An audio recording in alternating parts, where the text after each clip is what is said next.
Here is a unique application of vertical and horizontal conveyors. The overall dimensions of the conveyor system can be seen here.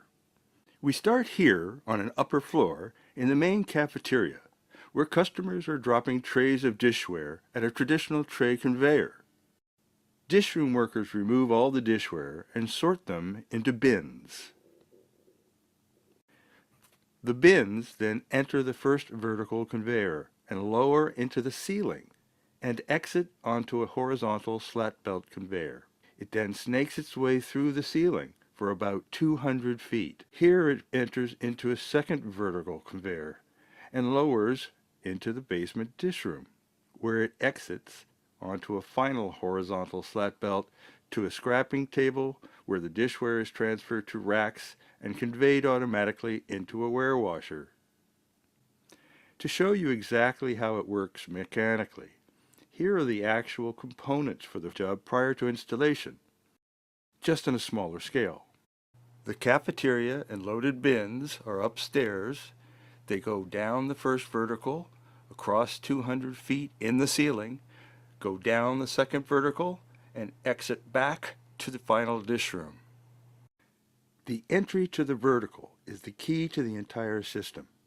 So let's look closely at the starting point, loading bins and entering the first vertical. Here's a different angle to show the entry point better. Here is the tray accumulator where bins are loaded and sent on a slat belt towards the vertical entry.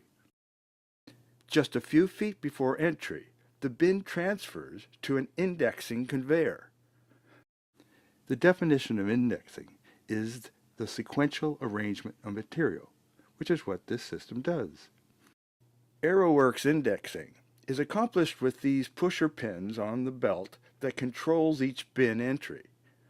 Then it indexes down and drops the bin on a horizontal slat belt for the 200-foot journey. At the entry to the second vertical is the identical indexing loading conveyor, controlling each bin entry for the trip down, to drop on a slat belt, to be unloaded to racks for the final washing.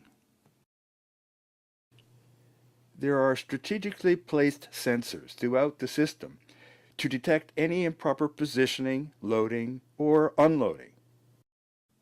Troubleshooting the whole system is done from this single control panel.